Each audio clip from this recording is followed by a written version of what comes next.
What up, AFAM? Kitty here with Atola Visuals, and I have Armando from Mondo Bites. You already know him, I'm sure. And we're gonna do something a little bit fun. We got B&H and Nikon hooking us up with this film challenge where we're gonna, we don't even know what we're shooting yet, but we're gonna draw some hats out of this app and figure out what genre we're doing and what lighting kit we're gonna use. And we only have a week to shoot this, so stay tuned. It'll be a fun one, I promise.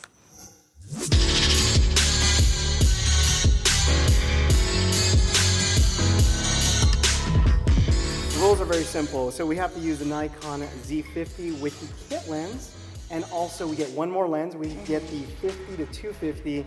Here we go. Please give me a good one. Oh, missed. That's pretty good. You got what I wanted. Okay, so she got mystery. Cool. Here goes. Romance. All right, here goes. Drama. Ooh, okay. That's interesting. So now we have the genre drama. Yours is mystery. Now, what light kit are you gonna get? So let's see. We're gonna go ahead and switch it up This to is a cool app. It is cool, right? Ah, yes, softbox. Softbox. I got So she's softbox. gonna use the softbox. I'm gonna use the tube lights. I guess now it's time for us to part our ways and Plan this. Plan this.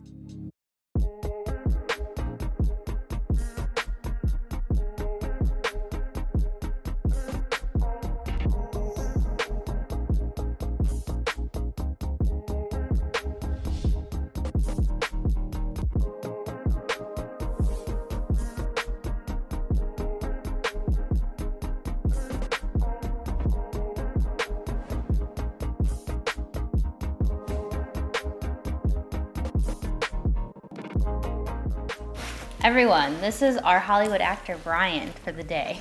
Ooh. I guess we're going to talk about the story concept because it took us a whole day and a half to come up with.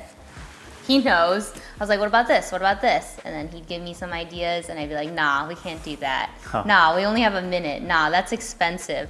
I feel like the story is definitely a super important part of this, and you should definitely take the time because it's centered around all of that. So with mystery genres, I did some research on the elements that you need, and for mystery, I feel like they mentioned a lot of suspense, clues, limiting the perspectives. You're trying to solve something that you don't get the answer to until the end of the story.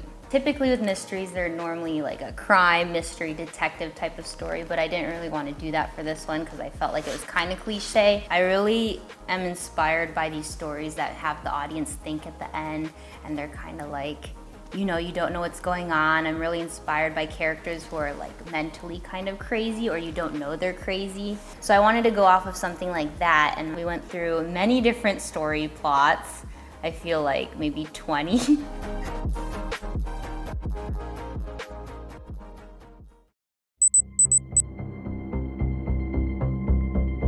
Yumi, time for a walk.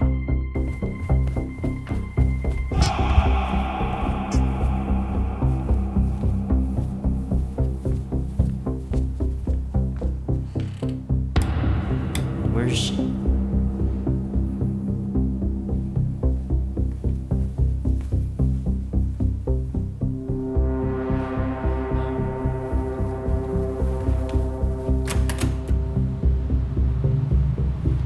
Excuse me, have you seen my dog? Sir, you never had a dog. Never had a dog. What? Thanks.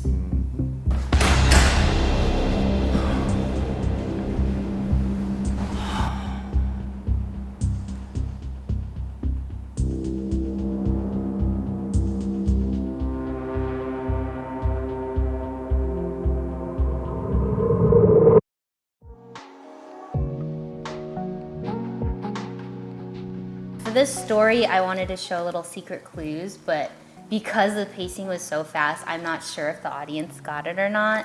But there were little things like where he picks up Yumi's toy on the stairs, and then we show the food bowl, but then later when he comes home, they're all gone.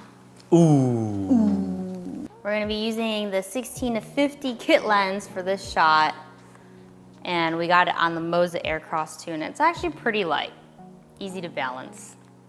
Yeah. One take, let's get in one take.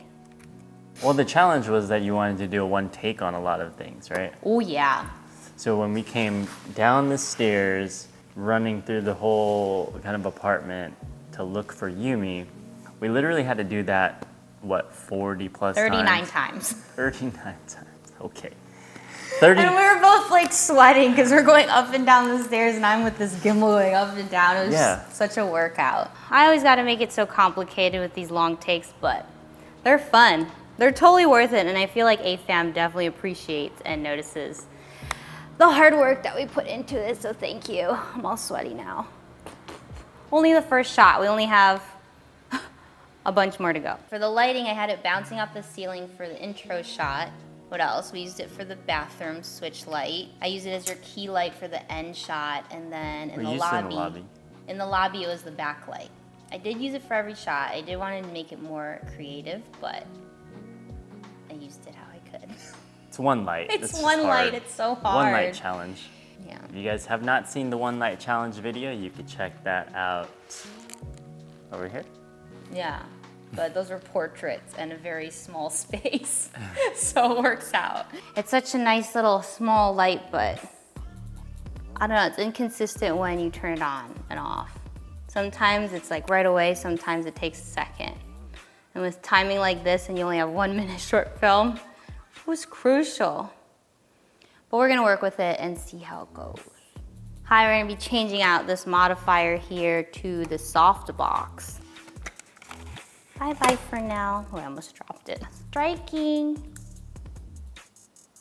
Then there was the other one take where we're coming in and you had to basically follow me and track over the couch to get that exact kind of like composition you wanted on my face. That took 44 takes. I thought it was gonna be easier than the stairs. It was easier for me because I didn't have to go up the stairs, but doing that over and over and over, I guess you kind of just like hope that, from an actor's perspective at least, you hope that. He was getting out of character, let's just say that. And I was like, no, be in character still. I know this is the 40th take, but you still gotta be in it. Yeah, because it's kind of frustrating, right? Like, if you do whatever you do 40 times, it's gonna be frustrating. The hallway and downstairs shots, I'm gonna be switching the 16 to 50 lens, which I've been using for most of this shoot. I actually like it a lot. It's very good focal length. To this 50 to 250. Get some shallow depth. Look at this.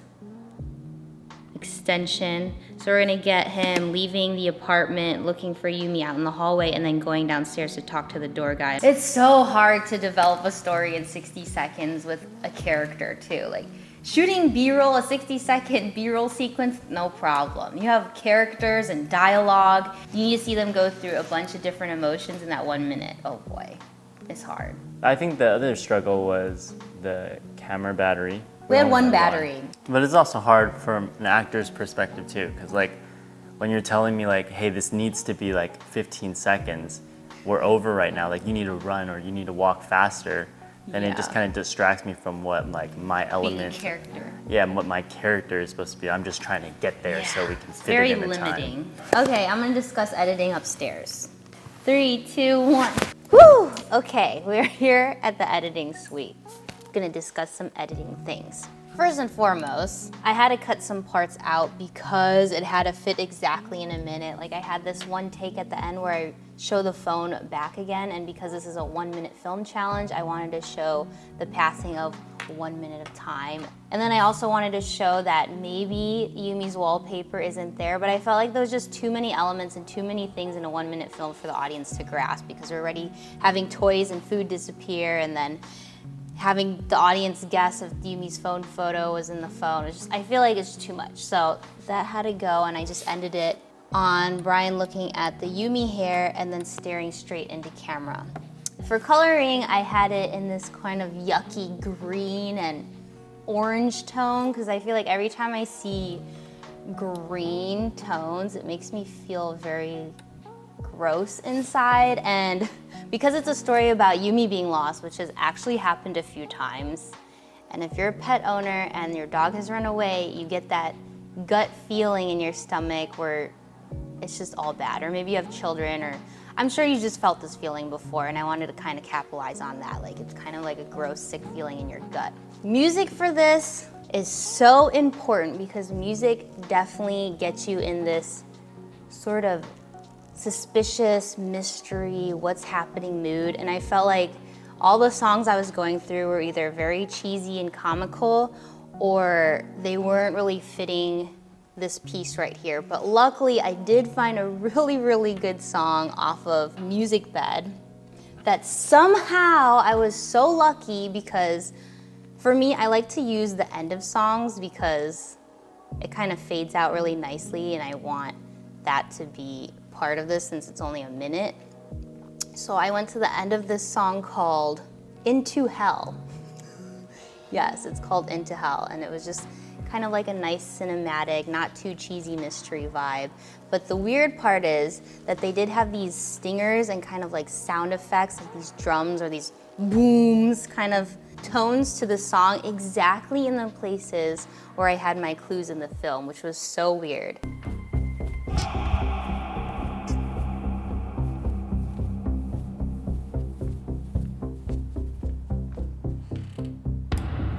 For sound effects and dialogue, I recorded that all separate from when we were shooting, because I had to give direction when we were moving the camera and talking and saying action. And I felt like when we were doing dialogue in the lobby, there's music playing in the lobby, so I couldn't turn that off, and it was very echoey and not crisp. So I had to re-record that over again. I re-recorded the sound effects so they could be crispy and clear. There's so many different things for a 1-minute film, so sometimes I get so frustrated, sometimes, when potential clients are like, oh, this is only gonna be a 1-minute video, or it's gonna be only a 30-second video.